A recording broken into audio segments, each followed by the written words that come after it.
Now welcome back again students. We will continue the chapter the French Revolution. Now our next topic is the French Revolution का next topic जो है वो हमारा है the Reign of Terror.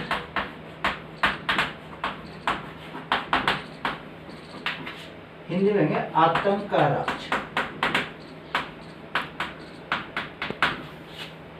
By Robespierre. हमें पिछले topic में हमने पढ़ा था कि किस प्रकार से रॉबेस्पियर जो था जैकोबिन क्लब थे उसने किस प्रकार से कन्वेंशन के द्वारा पावर प्राप्त कर ली थी। इसके बाद जो टाइम पीरियड है 1793 से लेकर 1994 1793 से लेकर 94 तक का जो पीरियड है उसे हम कहेंगे rain of terror. The rain of terror means आतंक का राज। इसको आतंक का राज इसलिए कहा गया है क्योंकि इस टाइम पीरियड में 1793 से लेकर 94 तक जो रॉबेस्पियर है इसने पॉलिसी अपनाई थी severe control and punishment. Severe control and punishment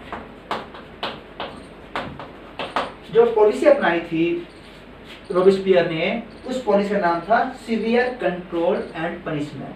कि जो भी कोई इसके खिलाफ बोलता, जो भी कोई रिपब्लिक के खिलाफ बोलता, जो भी कोई फ्रांस में रॉबेस्पियर या कन्वेंशन के खिलाफ बोलता उसको वो जो है अपना दुश्मन मानता था, एनिमी मानता था। जैसे एक्स नोबल,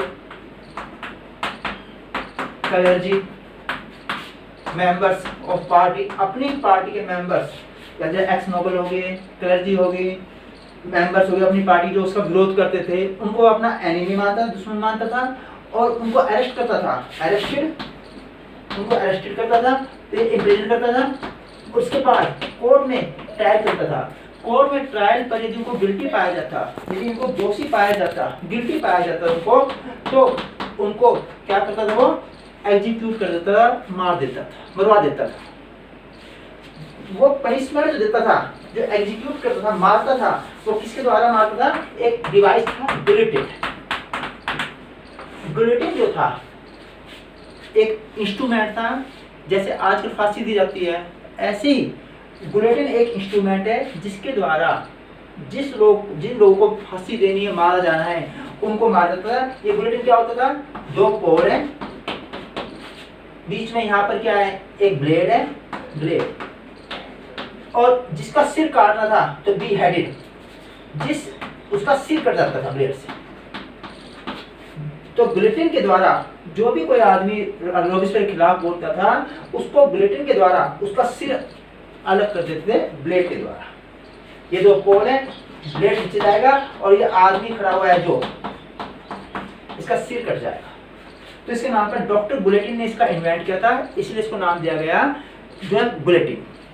तो जो भी कोई इसके खिलाफ बोलता है इसके खिलाफ उसको गिलोटिन पर जान से मार दिया जाता था, इसलिए इसको नाम दिया गया सीवियर कंट्रोल एंड पनिशमेंट, आतंक का राज।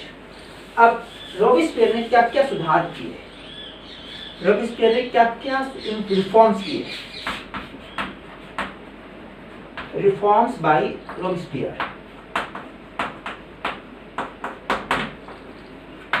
सबसे पहला रिफॉर्म जो किया उसने क्या किया? Maximum he placed maximum ceiling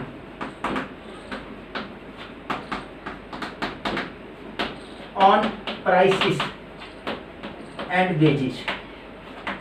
यानी मजदूरी और कीमत पर एक सीलिंग लिमिट कर दी, किससे ज्यादा मजदूरी नहीं होगी, इससे ज्यादा किसी चीज की कीमत नहीं बढ़ेगी। यानी प्राइस और मजदूरी है, कीमत और मजदूरी उसका एक लिमिट कर दी, फिक्स कर दिया कि इससे आगे कीमत नहीं जाएगी किसी भी चीज की, ऐसे मजदूरी नहीं बढ़ेगी। मजदूरी एक लिमिट से आगे नहीं बढ़ा सकते। तो he put maximum ceiling on prices and wages। Number दूसरा, जो किसान है, peasants जो थे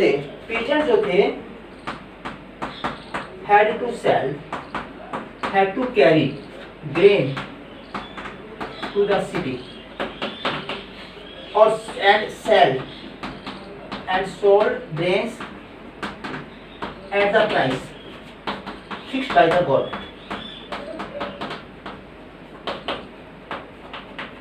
दूसरा सुधार किया गया उसने कि पीजेंट्स को अपने जो अनाज है, जो पीजेंट किसान उगाने गेहूँ उगाया है, उसको शहर में ले जाना पड़ेगा और शहर में उसी रेट पर बेचना पड़ेगा जो रेट सरकार ने फिक्स कर दिया।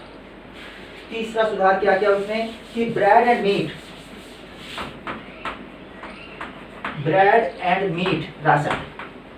राशनिंग कर दी, यानी एक लिमिट कर दी, यानी मन मर्जी जितना खाओ ब्रेड और मीट, एक लिमिट कर दी कि इससे ज़्यादा आप नहीं खाओगे। जैसे आजकल राशन कार्ड चलते हैं तो ऐसे bread and meat were ration. चौथा रिफॉर्म इसने क्या किया, इक्विलिटी ब्रेड, यानी एक्सपेंसिव जो ब्रेड था, व्हाइट फ्लोर ब्रेड फॉरबिडन,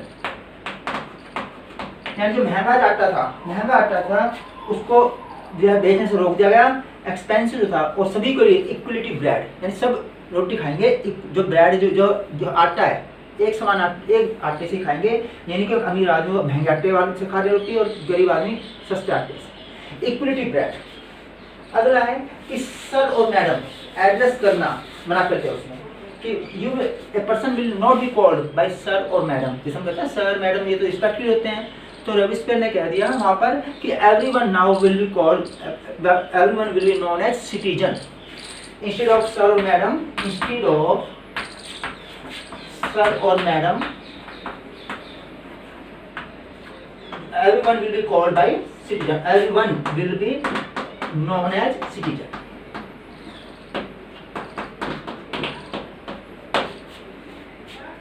इसने एक और सुधार किया रॉबिस्पियर ने, क्या किया, जो क्लर्जी थे, चर्च की जमीन है जो चर्च की जो लैंड थी उसको कॉन्फिस्केट कर लिया, जब्त कर लिया। कॉन्फिस्केट यानी जब्त कर लिया, छीन लिया, जब्त कर लिया। चर्च की जमीन थी, नोबल्स में जमीन, जो आपने देखा था क्लर्जी ने, जो प्रीस्ट थे उन्होंने बड़ी जमीन कब्जा कर रखी थी लुईस XVI के टाइम में, तो रॉबिस्पियर ने वो चर्च की जमीन सारी छीन ली, कब्जा कर लिया और उस जमीन पर क्या बना दी, barracks converted into church land, converted into barracks and offices. Church की जमीन को कन्वर्ट कर दिया किसमें, बैरक्स में। बैरक होता है जहाँ सेना, जो फौज, जो मिलिट्री ट्रूप्स ठहरती है, तो बैरक्स ऑफिस में कन्वर्ट कर दिया। तो ये कुछ सुधार थे उनके, लेकिन रॉबिस्पियर ने इतनी कठोरता करी, इतनी सिवियरिटी करी, इतना ज़्यादा कठोर था वो, इतना हार्श था ट्रीटमेंट उसका कि उसकी पार्टी के मेंबर्स क्या थे, कुछ मॉडरेट बने, लेकिन रॉबिस्पियर नहीं सुधरा। आखिर में जुलाई 1794 में रॉबिस्पियर वाज गिलेटेड, रॉबिस्पियर को भी वाज गिलेटेड, यानी जो रॉबिस्पियर लोगों को बुलेटिन पे मार रहा था, उनका सिर काट रहा था, आखिर में इतनी कठोर था रॉबिस्पियर का शासन कि लोग इससे तंग आ गए और आखिर में खुद रॉबिस्पियर को उन्होंने जुलाई 1794 को बुलेटिन पे चढ़ा के मार दिया। अब रॉबिस्पियर का भी शासन खत्म हो गया, कन्वेंशन का रूल खत्म हो गया। इसके बाद फ्रांस में आई डायरेक्टरी। रॉबिस्पियर के बाद आई डायरेक्टरी।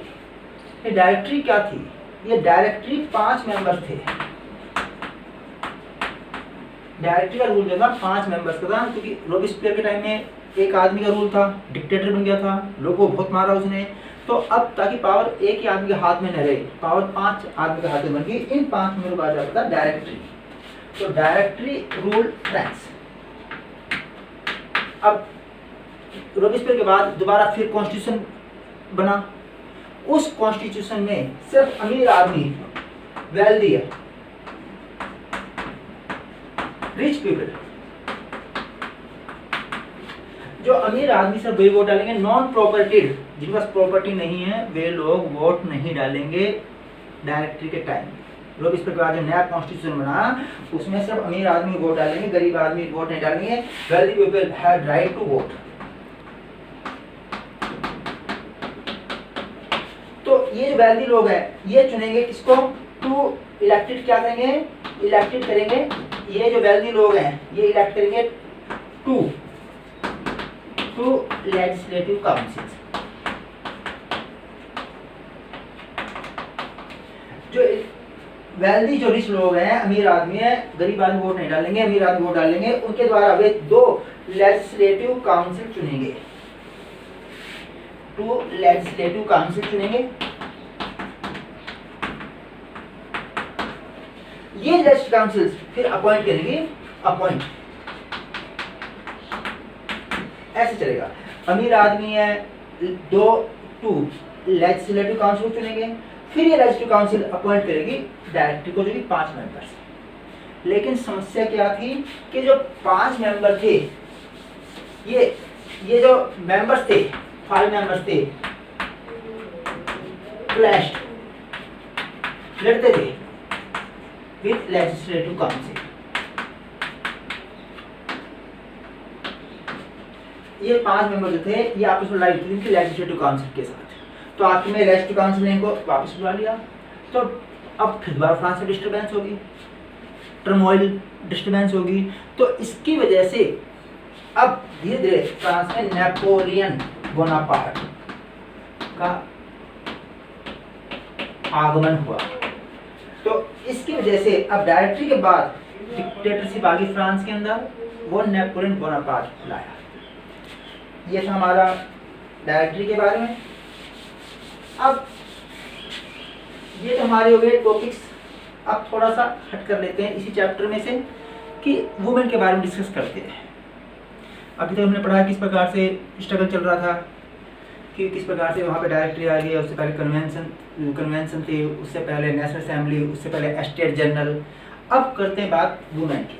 क्या did women have a revolution?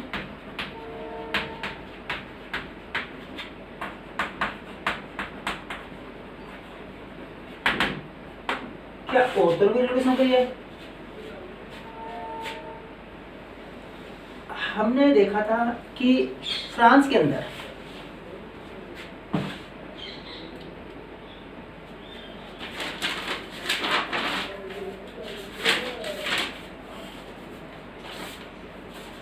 हमने ये देखा था बेटा बच्चों की, फ्रांस में औरतों ने भी रिवॉल्यूशन में हिस्सा लिया था।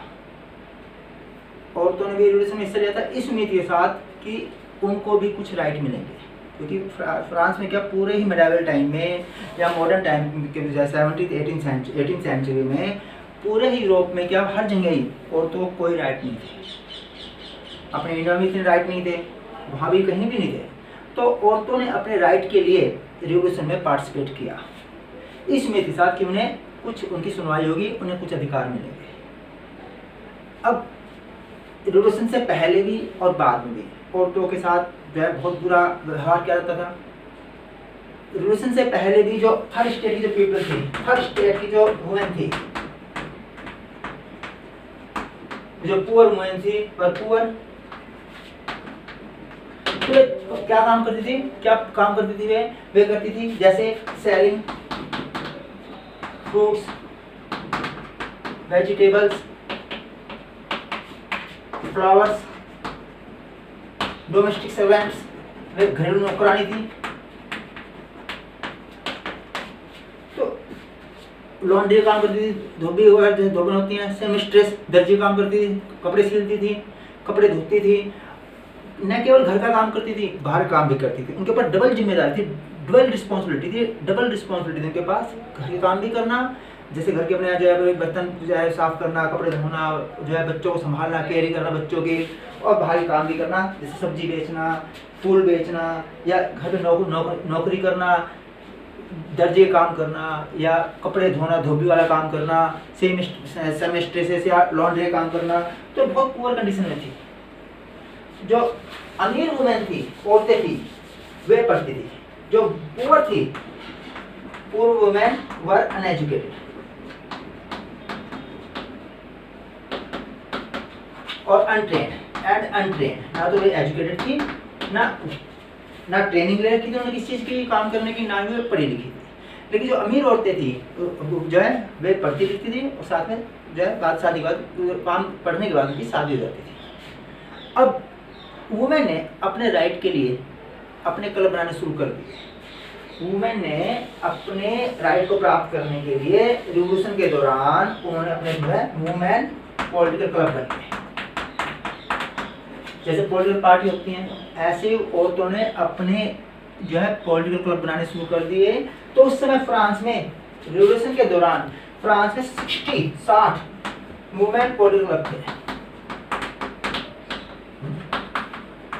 उनमें सबसे इंपॉर्टेंट जो था, सबसे जो फेमस था, प्रोमिनेंट था, वो था the society of revolutionary and Republican movement. सबसे फेमस ये था। 60 वुमेन पॉलिटिकल क्लब आज के लगभग, उनमें सबसे फेमस जो था वो था the society of revolutionary and Republican movement. अब इनकी मेन डिमांड क्या थी? इनकी जो मेन डिमांड थी, पहला था to get right to vote, हमें वोट डालने का अधिकार मिले, नंबर 1। दूसरा, टू बी इलेक्टेड, चुना जाए, उन्हें भी वोट डालने का अधिकार दिया जाए। वो भी जैसे हमारे इंडिया में MP MLA बनती हैं वुमेन, ऐसी भी चाहती है हम भी चुने जाए, हमारे जो हम भी MP MLA जैसी पोस्ट हैं। तीसरा, टू होल्ड पॉलिटिकल ऑफिस, कि वे भी कोई पद प्राप्त करें, जैसे CM होते हैं, PM होते हैं, इस तरह से उन्हें भी कोई पॉलिटिकल पोजीशन मिलनी चाहिए। अब आगे आता है कि जो फ्रांस में जो रिवॉल्यूशन हुई थी 1789 में जो रिवॉल्यूशन हुई थी, उसके दौरान ड्यूरिंग फर्स्ट फ्यू इयर्स, कुछ समय तक तो रिवॉल्यूशन के दौरान औरतों पे ध्यान दिया गया, वुमेन पे ध्यान दिया गया। क्या क्या? ये स्टेट स्कूल्स वर क्रिएटेड, सरकारी स्कूल खोले गए लड़कियों के लिए, schools with the help of government were opened up. State schools were created. दूसरा पॉइंट, स्कूलिंग कंपल्सरी, औरतों के लिए, लड़कियों के लिए स्कूल कंपल्सरी कर दिया गया। तीसरा पॉइंट क्या है कि वो मैरिज अपनी इच्छा से कर सकती थी, marriage eight there on will, अपनी इच्छा से कर सकती थी, not forced bye parents, parents की जबरदस्ती निशा नहीं। पांचवा पॉइंट क्या था? Divorce made legal, divorce made legal, और दोनों प्रैक्टिस थे, आदमी भी औरत भी। और जो है उनके लिए ट्रेनिंग, उनको ट्रेनिंग दी गई। तो ये कुछ सुधार किए गए रिवॉल्यूशन के अर्ली टाइम के दौरान। क्या क्या? पहला तो जो schools were created for girls with the help by the government, government ने स्कूल खोले लड़कियों के लिए। स्कूलिंग जो लड़कियों की कंपल्सरी कर दी गई। मैरिज जो थी उनकी अपनी इच्छा से कर सकती हैं, पेरेंट्स की जबरदस्ती से नहीं कर सकती, पेरेंट्स जबरदस्ती शादी नहीं कर सकते।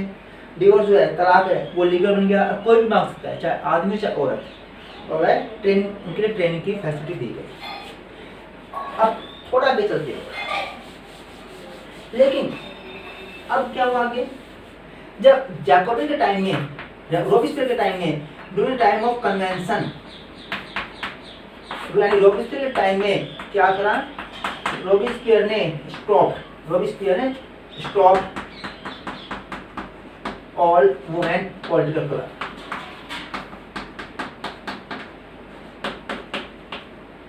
रोबिस्पियर ने सारे जो वुमेन पॉलिटिकल क्लब थे उनको बंद कर दिया, और कई औरतों को, कई वुमेन को उसने जो एग्जीक्यूट भी कर दिया, जो बुलेटिन पर मार भी दिया, जैसे ओलंपे डी गॉगविच। तो इस औरत को ओलंपी डी गॉगविच, इसको एग्जीक्यूट कर दिया था, इसको जान से मार दिया था, क्योंकि ये राइट मांग रही थी। तो वुमेन के बारे में था। I hope you understand this topic very well. Thank you.